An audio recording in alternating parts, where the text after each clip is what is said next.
আজকে ছোলা শাক রেসিপি করা হবে। তাই এদিকে ছোলা শাকটা ধুয়ে নিয়ে চলে আসা হয়েছে, আর ছোলা শাকটা একদম ঝিরিঝিরি করে কুচিয়ে নেওয়া হচ্ছে। একটা ছোলা শাকের দারুণ স্বাদের একটা রেসিপি করব। এদিকে কাতলা মাছ নেওয়া হয়েছে, আর কাতলা মাছটাকে একদম ছোট ছোট টুকরো করে কেটে নেওয়া হয়েছে। সেটাকেই এখন নুন হলুদ দিয়ে ভেজে নিচ্ছি।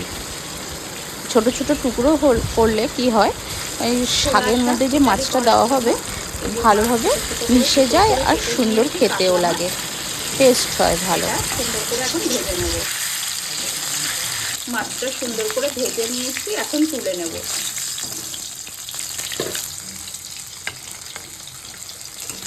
মাছটা সুন্দর করে ভাজা হয়ে গেছে। এখন ফোড়নে দিয়ে দেবো রাঁধুনি আর কাঁচা লঙ্কা। এবার দিয়ে দেবো কুচনো শাক, ছোলা শাক।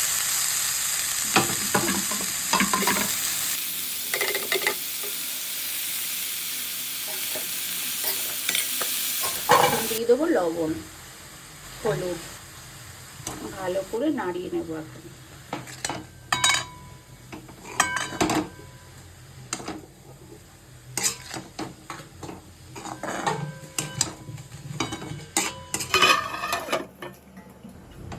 এখন একটু ঢাকনাটা খুলে দেখি, শাকটা অনেকটাই মজে গেছে।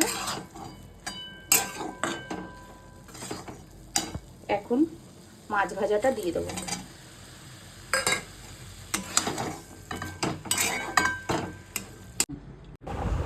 এদিকে এক টুকরো আদা আর রাঁধুনি শিলে বেটে নেওয়া হচ্ছে শাকের মধ্যে দেওয়ার জন্য। আর এই শাক পিটালি করতে হলে রাঁধুনি আর আদা বাটা না দিলে শাক পিটালি সম্পূর্ণ হয় না।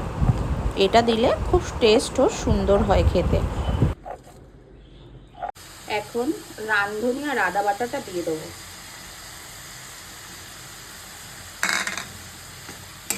ভালো করে মিক্স করে নেবো।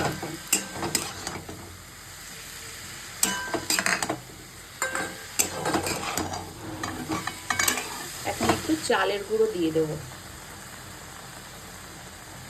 একটু আঠা আঠা করার জন্য।